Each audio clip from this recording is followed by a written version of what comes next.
Hyperlooping systems, how to create unlimited energy. The secrets that Nikolai Tesla never got to tell. And what exactly are those secrets? We're about to get into that subject with my new book that's about to be published. Not out yet, but is about to be published. So we're not going to cover the whole book, but we want to show you some of the more important things that not one person ever covered about Nikolai Tesla. Why do we call it hyperlooping? Let's look at the batteries on the left-hand side and look at the top battery down to the bottom. We're going to cycle these batteries as though there are a water wheel themselves. And you know, in a water wheel system, it is equal water coming into the cup of the water wheel, and then it pours out that same water out into the river. So we're going to cycle these batteries just like a water wheel cycles and rotates. So yes, we're going to rotate or alternate these batteries. And then we're going to prove that Nikolai Tesla himself did this to amplify his system. And then we're going to show you that this amplifies a system. So we're doing exactly what Nikolai Tesla did with new type of equipment in our time. So you understand that this system has been used over 100 years ago. Okay?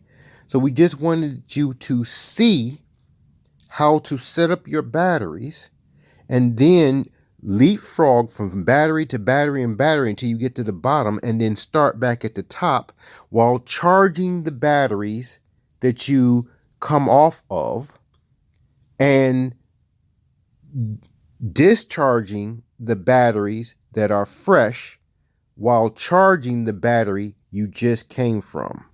Now and then when you keep cycling that way, that's what we call over unity. Now, this book is not about over unity. It's about hyper looping, but it uses over unity because those batteries will never go dead if you keep charging them and only taking a small amount of electricity off those batteries at a time. All right, let's see this proof by Nikolai Tesla. Look at the picture above. This is Nikolai Tesla's laboratory in Colorado. And how do we know that these are batteries and that they use them for amplification and switching and smaller batteries in the back? Well, let's see what it says when we researched it. And here it is. Files. Tesla's Colorado Springs Laboratory. Primary circuit of amplification. There's your proof. Now, how did he amplify it?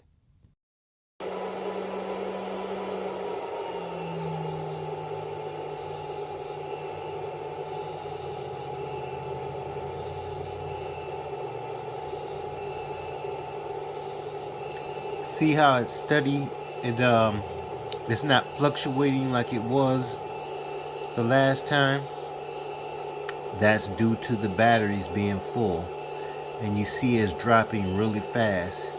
So long as I keep these batteries up and run it to around 800 and then jump to a fresh set of batteries, then that would be over unity. Okay. Okay, the system is quiet. That's because we haven't got anything running. As we look at the watt meter, we see that it's standing 4.1 watts going out. That's because those green lights are on, so it's drawing power, but it's not going anywhere. This right here is not plugged in. You see that it is 48 volts. That always goes down when it's actually drawing power. So let's plug this in, and you'll be able to see when it starts drawing power. Let's see if I can get both of these in the frame. Okay. And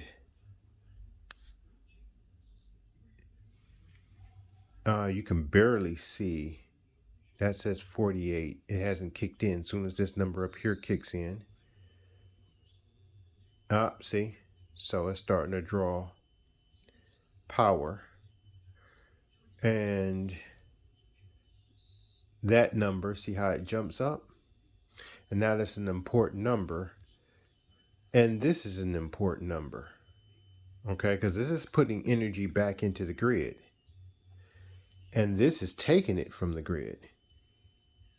Okay? Now, when we're talking about hyperlooping, this number over here has to be less, and this number over here has to be more, or you don't get your hyperloop. Okay? Now, I did fool around with this and that number, every time you get closer to those syncing up, that number will be steady.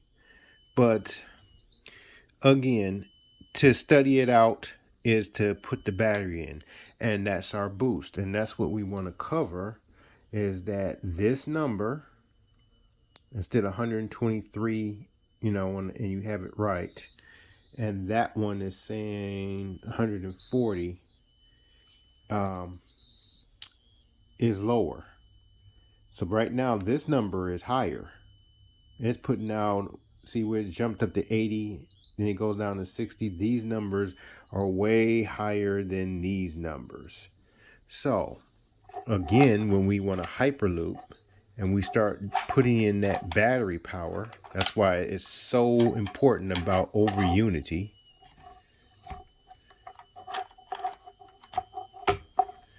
Okay. Look at that number here.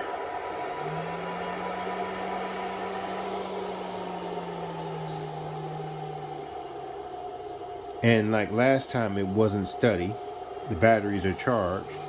And look at that number here. So we're drawing 120, 119. Okay, these calm down. And that thing says 900. That's a hyperloop. That means we are putting more energy in the grid. And remember, these are watts. So people can't argue about, oh no, amps times volts. These are watts. And that W down there, these are watts. So we're drawing 116 and we're putting in the grid 950. Okay? And that's because we're using those batteries as boost. So when you alternate batteries, you can charge up the batteries. You're supposed to flip flop, or you have a circle of batteries, just like a water wheel, and that actually works. And again, a battery guy told me I was crazy and it sounded like a bunch of nonsense. But again, you're seeing the system work. Let's see if we can get that focus in there. 114 and 940. Or if you can say 30, because it'll go down. But Again, you're seeing that this tie grid is putting more voltage back into our system than it's drawing from the electrical plug. And that's what it's supposed to do when you hyperloop. And we can get much, much better just with this little small setup. Okay? Now the battery has gone down to 29. That means right now we should be charging those batteries, moving to the full batteries, and letting them discharge into the grid. And you keep doing that and flip-flopping, or what we call frog leaping, batteries to batteries, so it gives these batteries that's draining right now a chance to recharge. Again, this is hyperlooping. As you see, we went down because that battery is what they're saying needs to be charged. Okay, so we're going to stop this right here. We're just wanting to document what's going on, and thank you.